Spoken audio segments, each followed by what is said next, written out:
una vida plena en Jesús. Soy la iglesia.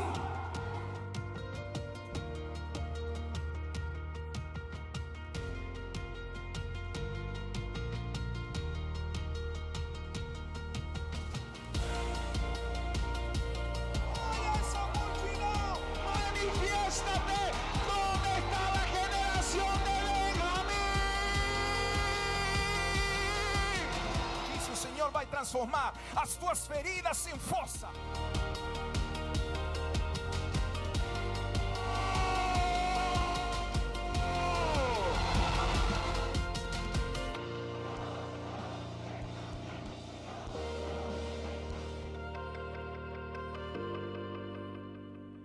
Uma das perguntas que a maioria das pessoas se faz a respeito de texto bíblico muito conhecido, texto bíblico que tem contexto no qual uma mulher foi pega em adultério e Jesus começa a escrever na areia, começa a escrever na terra. A pergunta é, o que Jesus escreveu na terra? Eu tenho certeza que você já se fez essa pergunta. Por muitos anos, eu me fiz essa pergunta tentando entender, tentando ter a revelação do que tinha sido escrito na terra. Porque eu acredito que tudo que Jesus fazia, ele fazia com propósito. Tudo obedecia ao cumprimento de propósito que era executado na terra a partir da iniciativa dos seus. Jesus nada podia fazer senão apenas o que o Pai fazia. Então ele apenas espelhava na terra o que o Pai fazia nos seus. Por que Jesus escreve na terra dentro desse contexto? Nós vamos ler a passagem para entendermos melhor o contexto dessa passagem, mas antes disso é importante vermos o que aconteceu previamente a esse contexto, a essa passagem. E para entendermos isso, vou lhe pedir que você me acompanhe a João 7, no verso 37 em diante. João 7, 37. Jesus, no último dia, o grande dia da festa, levantou-se Jesus e exclamou: se alguém tem sede, venha a mim e beba. Quem crer em mim, como diz a Escritura, do seu interior fluirão rios de água viva. Eu quero ir pouco para trás para chegarmos no ponto no qual Jesus escreveu na terra. E hoje você vai saber, hoje você vai ter a revelação do que Jesus escreveu na terra. Porque acredite, se encontra registrado nas Escrituras. Mas é importante pegarmos o contexto do que previamente aconteceu. E previamente o ato no qual Jesus escreve na terra, ele faz uma declaração, talvez uma das declarações mais polêmicas daquele tempo. Ele diz que no último dia, o grande dia da festa, o último dia da grande festa, Jesus se coloca em pé e ele começa a gritar. E ele diz: quem tem sede, venha a mim e beba, e do seu interior fluirão rios de água viva. Essa declaração é uma declaração muito poderosa no contexto daqueles dias, porque a festa que Jesus está fazendo menção, a grande festa, era a festa dos tabernáculos.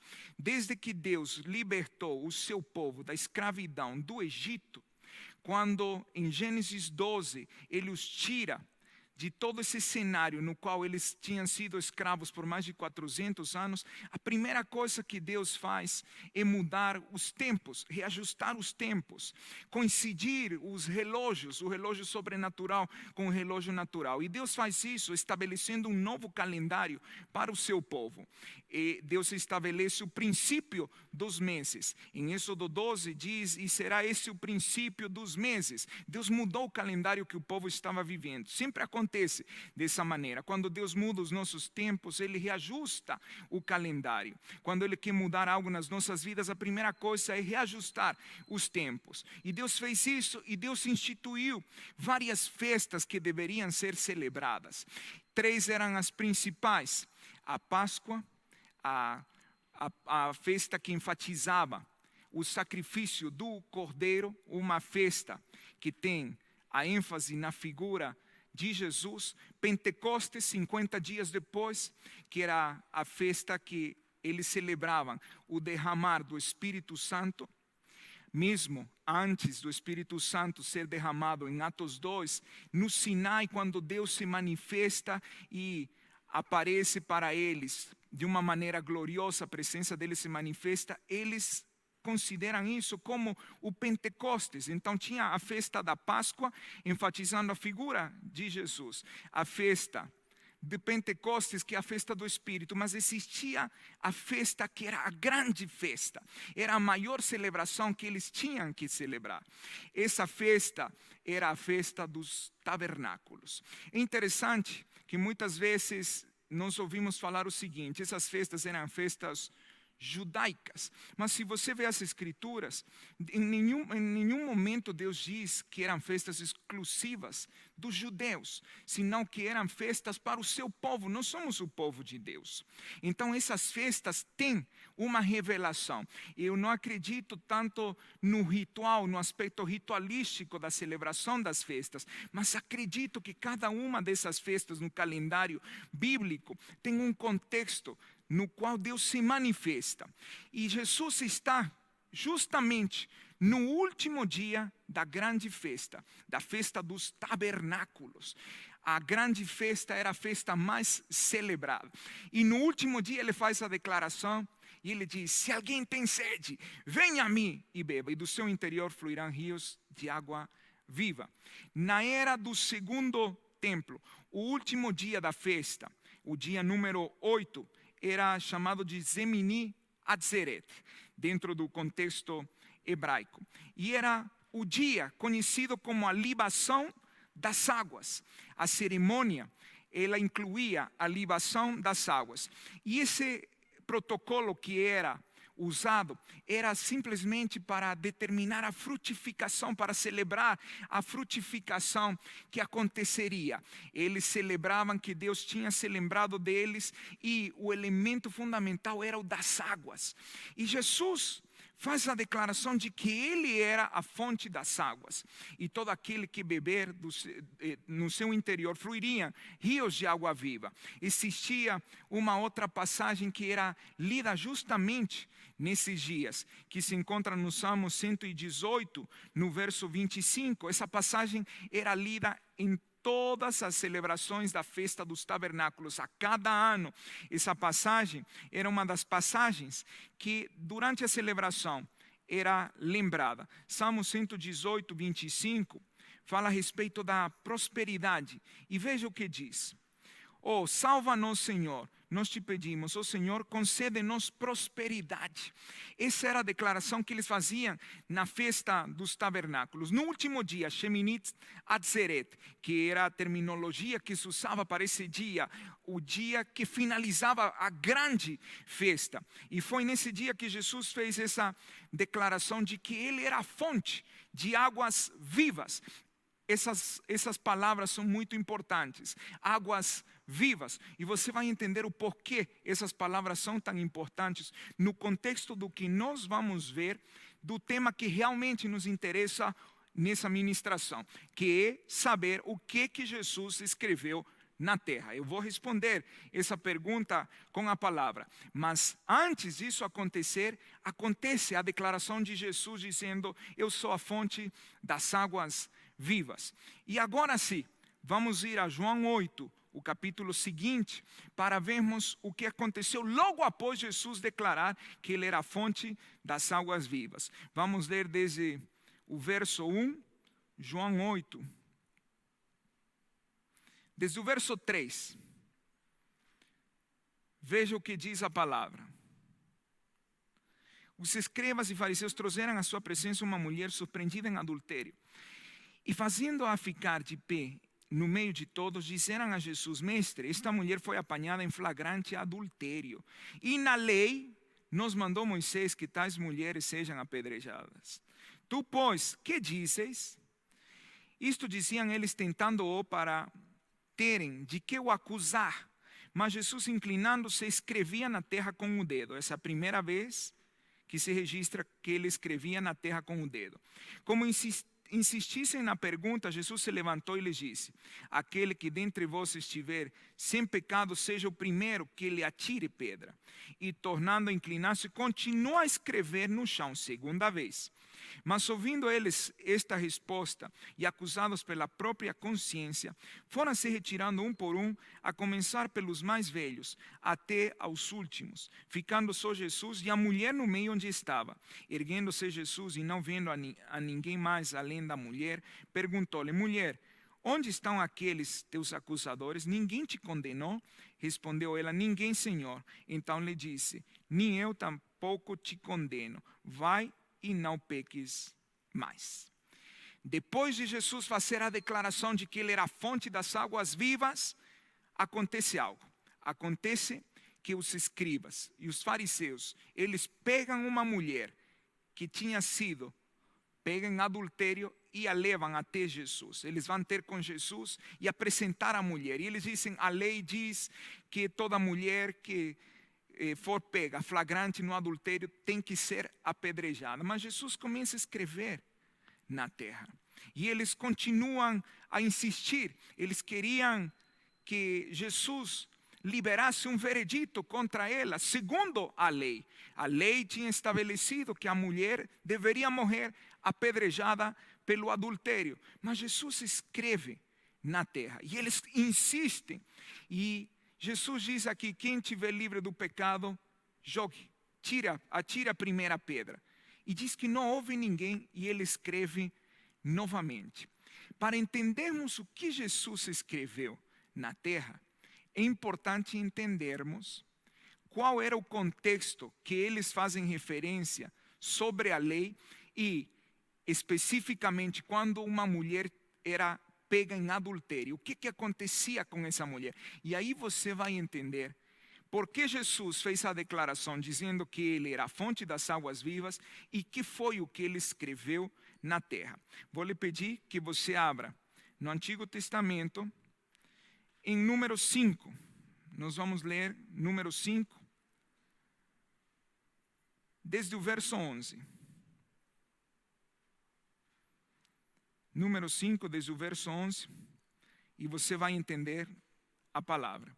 Disse mais o Senhor a Moisés: fala aos filhos de Israel e disse-lhes: se a mulher de alguém se desviar e lhe for infiel, de maneira que algum homem se tenha deitado com ela e for oculto aos olhos de seu marido, e ela o tiver ocultado, havendo-se ela contaminado, e contra ela não houver testemunha, e não for surpreendida em flagrante, e o espírito de ciúmes vier sobre ele, e de sua mulher tiver ciúmes por ela se haver contaminado, ou o tiver não se havendo contaminado, então esse homem trará sua mulher perante o sacerdote, e juntamente trará sua oferta por ela, 1/10 de efa de farinha de cevada, sobre a qual não deitará azeite, nem sobre ela porá incenso, porquanto é oferta de manjares de ciúmes, oferta memorativa que traz a iniquidade à memória. O sacerdote fará chegar e a colocará perante o Senhor. O sacerdote tomará água santa, presta atenção nesse detalhe, num vaso de barro. Também tomará do pó que houver no chão do tabernáculo e o deitará na água. Apresentará a mulher perante o Senhor e soltará a cabeleira dela. E lhe porá nas mãos a oferta memorativa de manjares, que é a oferta de manjares dos ciúmes. A água amarga que traz consigo a maldição estará na mão do sacerdote. O sacerdote a conjurará e lhe dirá: se ninguém contigo se deitou e se não te desviaste para imundícia, estando sob o domínio de teu marido destas águas amargas, amaldiçoante, serás livre. Mas se te desviaste, quando sob o domínio de teu marido, e te contaminaste, e algum homem que não é teu marido se deitou contigo, então o sacerdote fará que a mulher tome o juramento de maldição e lhe dirá: o Senhor te ponha por maldição e por praga no meio do teu povo, fazendo-te o Senhor descair a coxa e inchar o ventre, e esta água amaldiçoante penetre nas tuas entranhas, para te fazer inchar o ventre e te fazer descair a coxa. Então a mulher dirá: amém, amém. O sacerdote escreverá estas maldições num livro e com a água amarga as apagará. E fará que a mulher beba a água amarga que traz consigo a maldição, e sendo bebida lhe causará amargura. Da mão da mulher tomará o sacerdote a oferta de manjares de ciúmes e a moverá perante o Senhor e a trará ao altar. Tomará um punhado da oferta de manjares, da oferta memorativa, e sobre o altar o queimará. E depois dará a beber a água à mulher. E havendo-lhe dado a beber a água, será que se ela se tiver contaminado e a seu marido tenha sido infiel, a água amaldiçoante entrará nela para a amargura, o seu ventre se inchará e a coxa descairá. A mulher será por maldição no meio do seu povo. Se a mulher, se não tiver contaminado, mas estiver limpa, então será livre e conceberá. Esta é a lei para o caso de ciúmes, quando a mulher sob o domínio de seu marido se desviar e for contaminado. Ou quando sobre o homem vier o espírito de ciúmes, se tiver ciúmes de sua mulher. Apresente a mulher perante o Senhor e o sacerdote nela execute toda esta lei. O homem será livre da iniquidade, porém a mulher levará a sua iniquidade. Lembre-se que os fariseus, eles levaram a mulher que tinha sido pega em adultério e eles falaram a respeito da lei, do que tinha sido escrito na lei. Aqui nós temos a passagem onde se fala o que deveria acontecer com toda mulher que tinha sido pega flagrante no adultério. E eu quero que você repare os detalhes, porque aqui há detalhes importantíssimos. Dentro do texto que nós acabamos de ler, eu quero ressaltar alguns detalhes que geralmente passam desapercebidos. O primeiro detalhe é que quando a mulher era pega em adultério, ela era apresentada perante o sacerdote. Mas antes do sacerdote liberar o veredito, ele fazia uma cerimônia. E essa cerimônia continha elementos muito importantes. Continha um vaso de barro, onde se colocava água e onde se colocava pó do chão do tabernáculo. Pó do chão do tabernáculo era colocado aí e água. E essa água serviria de condenação caso ela for culpada e era chamada da água de maldição. Mas o interessante é que as águas que eram colocadas aí para a condenação eram chamadas de águas vivas. Presta atenção nesse detalhe. Eram chamadas de águas vivas. E elas poderiam condenar ou simplesmente inocentar a mulher. Qual era a cerimônia? O sacerdote escrevia as maldições do adultério e as introduzia nesse vaso de barro com a água, com as águas vivas e que tinha o pó do chão do tabernáculo. Quando ele introduzia as maldições, era misturado isso e a mulher tinha que beber. Se a mulher fosse inocente, o que ela bebia como maldição não lhe faria dano. Mas se ela for culpada, algo terrível aconteceria. A coxa descairia e as entranhas seriam afetadas. Isso se traduziria em que ela não poderia ter filhos. Ela não seria fértil para poder ter filhos. Então veja como era sério esse assunto. E a mulher inocentada, quando ela não era culpada pelo adultério que os outros tinham acusado ela celebrava a sua fertilidade. Agora, as águas eram as águas vivas, que poderiam ser águas de condenação. Jesus, em João 7, diz: quem ter sede, vem a mim e beba, e do seu interior fluirão rios de águas vivas. Logo depois disso, os escribas e fariseus pegam a mulher em adultério para poder condená-la segundo a lei. Para condená-la segundo a lei tinha que se fazer toda aquela cerimônia onde as águas vivas se introduziam no vaso de barro, onde as maldições eram escritas e eram colocadas, e onde se colocava o pó do chão do tabernáculo. Mas essas águas que eles queriam que fossem de condenação não eram apenas para poder condenar a mulher, senão que eles queriam pegar Jesus, porque ele tinha declarado que ele era a fonte das águas vivas. Então, se ele é a fonte das águas vivas e uma mulher é pega em adultério, que era o que tinha que acontecer? Que as águas vivas que eram colocadas no vaso de barro condenariam a mulher, a deixariam totalmente afetada no seu corpo, nas suas entranhas e na sua coxa, e ela não poderia frutificar. Porém, eles esperavam que Jesus, se ele é as águas vivas, nós conhecemos o ritual das águas vivas que condenam em caso da mulher ser culpada. A mulher é culpada, então vamos ver se ele realmente é as águas vivas. Por isso diz a Bíblia que eles tentaram pegá-lo, mas eles não conseguiram. Por quê? Porque ele começou a escrever na terra. Que foi o que Jesus escreveu na terra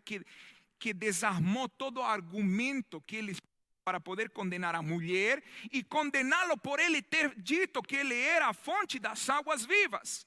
Que foi o que ele escreveu? Ele escreveu algo na areia que desarmou eles do argumento. E mesmo que eles insistiram, no final, eles não tiveram como argumentar contra o que Jesus escreveu. Para entendermos o que Jesus escreveu na areia, é importante entendermos que tudo isso estava acontecendo depois da grande festa, da festa dos tabernáculos, o último dia onde Jesus fez essa declaração. E uma das passagens que era lida durante a festa dos tabernáculos era Jeremias 17, 13. Nesta passagem você vai ver o que Jesus escreveu no chão. Jeremias 17, 13. Chegamos na resposta à pergunta que muita gente se faz: que foi o que Jesus escreveu? Você vai entender dentro do contexto. Por isso é que é tão importante entendermos os tempos.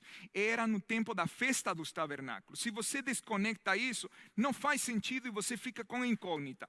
Mas quando você liga isso e entende que era a festa dos tabernáculos, o último dia, a festa da libação das águas vivas, e depois você vê que eles tentam pegá-lo, trazendo a mulher, você entende todo o contexto de que foi o que Jesus escreveu na terra. Mas eu vou na passagem, eu não quero demorar em você poder ler na passagem o que Jesus escreveu na terra.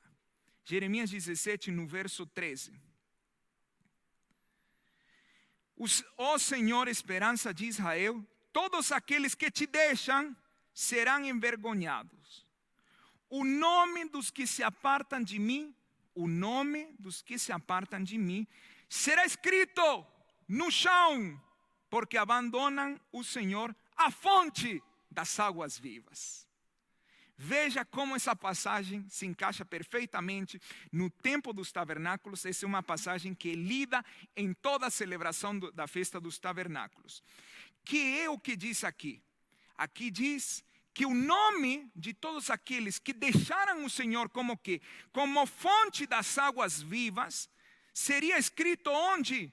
Seria escrito no chão. No verso 17 diz isso, no verso 13 diz isso.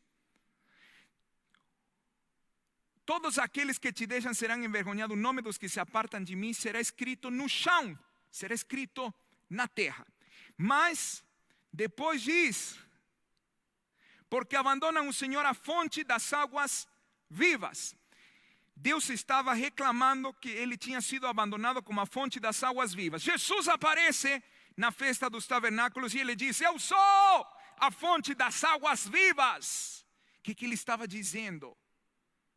Eu sou aquele a quem vocês abandonaram. Vocês abandonaram, se afastaram de Deus.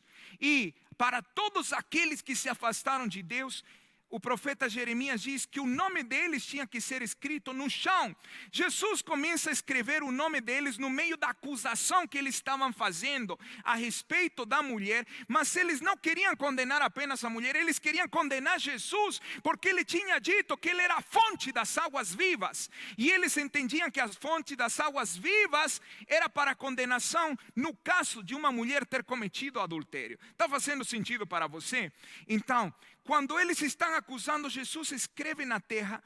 E isso tem a ver com o que o profeta Jeremias falava de todos aqueles que tinham abandonado Deus como fonte de águas vivas. O primeiro que Jesus disse: eu sou a fonte das águas vivas. Que foi o que ele escreveu. A Bíblia diz em Jeremias 17, 13, que o nome dele seria escrito. Enquanto eles estavam acusando a mulher, Jesus começa a escrever, e eu quase que posso imaginar isso. Eles todos acusando a mulher para tentar pegar Jesus pela declaração que ele tinha feito, e ele escrevendo. Quando eles se aproximaram para ver o que ele tinha escrito, eles nada mais verificaram que era o nome deles mesmos por terem se afastado da fonte de água viva. Assim como o profeta Jeremias diz, quando eles leram os nomes deles escritos no chão, eles ficaram sem nenhum argumento, porque eles queriam condenar a mulher, queriam condenar Jesus, mas eles saíram condenados, porque como é que Jesus poderia saber o nome deles? Como é que Jesus poderia escrever na terra? E quando eles viram o nome deles, ficaram sem argumento, e Jesus disse: quem estiver sem pecado, jogue, atire a primeira pedra. Nenhum deles teve coragem, por quê? Porque escrevendo Jesus na terra, eles leram os nomes deles, segundo o profeta Jeremias tinha falado. E quando eles foram condenados por terem se afastado de Jesus como a fonte das águas vivas, a graça se manifestou naquela mulher. A mulher merecia morrer por causa do pecado que ela tinha cometido, mas Jesus opera com a sua graça. A mulher não era merecedora de ser poupada da vida, mas Jesus estava trazendo a sua graça. A graça do Senhor é o que nós não merecemos. E além disso, a graça do Senhor faz que nós não recebamos o castigo que nós merecemos, porque ativa a sua misericórdia. A mulher merecia morrer segundo a lei, mas Jesus disse: vocês estão acusando ela do adultério para tentar me pegar, porque eu disse que eu sou a fonte das águas vivas, mas meu Pai está escrevendo o nome de vocês aqui na terra, porque vocês se afastaram dele como fonte de águas vivas. E eles ficaram sem argumento, e Jesus disse para a mulher: onde que eles estão? Ela diz: não tem ninguém, não sobrou ninguém. E Jesus disse: eu também não te condeno, vai e não peques mais. A graça se manifestou através de Jesus. E mesmo que eles queriam que a lei se cumprisse, a graça prevaleceu sobre a lei. A graça é o favor que nós não merecíamos. Jesus é a graça. Jesus trouxe a graça do Pai. Jesus veio manifestar a graça do Pai. 1 Timóteo diz que a graça, Tito, diz que a graça se manifestou salvadora aos homens, para que eles não vivessem nas suas impiedades e iniquidades. A graça do Senhor vem para nos empoderar acima do pecado. A graça não é a permissão para pecar. A graça é o empoderamento, o poder para não pecarmos mais. A mulher era culpada, mas Jesus operou com a graça. Os que acusavam a mulher segundo a lei não puderam acusá-la, porque Deus os acusou de terem abandonado Deus como a fonte das águas vivas, que foi o que Jesus escreveu, o nome dos acusadores. Eu não sei quem acusa você, mas eu sei de algo, que se você decide receber Jesus, você vai receber a graça dentro de você. Se você tem Jesus dentro de você, você tem a graça de Deus se manifestando na sua vida. Eu não sei o que as pessoas tramam contra você, não sei quais são as acusações, as difamações. Nós vivemos num mundo onde a inveja motiva os comentários de muitas pessoas, mas nós não devemos dar ouvidos para os comentários das acusações das pessoas, e sim para a graça de Jesus. Mas se você não tem Jesus dentro de você, você é simplesmente condenado pelas acusações da lei. Mas quando você tem a graça, você é empoderado para não pecar, para sair do pecado, para não cometer mais o que você vinha cometendo. Se você não tem Jesus, eu quero te encorajar a você abrir o teu coração e receber Ele, para receber a graça. A mulher era acusada por ter adulterado, mas Deus estava condenando eles, os acusadores, por terem se esquecido. Estava escrevendo o nome deles, por terem se esquecido de Deus como a fonte das águas vivas. Tem pessoas te acusando, tem pessoas difamando, caluniando, mas Deus está prestes para manifestar a sua graça. Então, se você não fez essa oração para receber Jesus, faça essa oração comigo. E aí onde você está, ore comigo e diga: Pai, eu preciso da tua graça. Eu reconheço que eu errei, eu me mantive no erro e isso me afastou. Mas hoje eu quero receber Jesus como meu Senhor e Salvador. Hoje eu quero receber a tua graça. Hoje eu quero receber o poder para poder sair do pecado, assim como aquela mulher que naquele dia recebeu a tua graça e nunca mais pecou como ela pecava. Por isso que eu te recebo como meu Senhor e Salvador, em nome de Jesus. Se você fez essa oração, Jesus veio morar dentro de você e a sua graça está na tua vida. Não importa o que falem de você, importa o que Deus já manifestou em você, que é a sua graça. Lembre-se, Jesus escreveu os nomes daqueles que acusavam a mulher. Porque Deus, acima de tudo, Ele quer você e Ele não quer que você se afaste dEle. Eu te abençoo em nome de Jesus.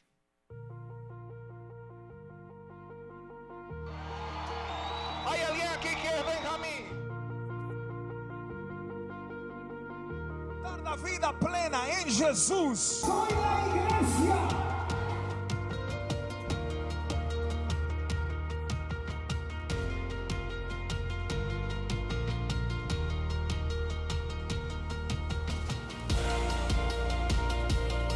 Ay, esa multitud, manifiéstate. ¿Dónde está la generación de Benjamín? Dice o Senhor vai transformar as tuas feridas em força.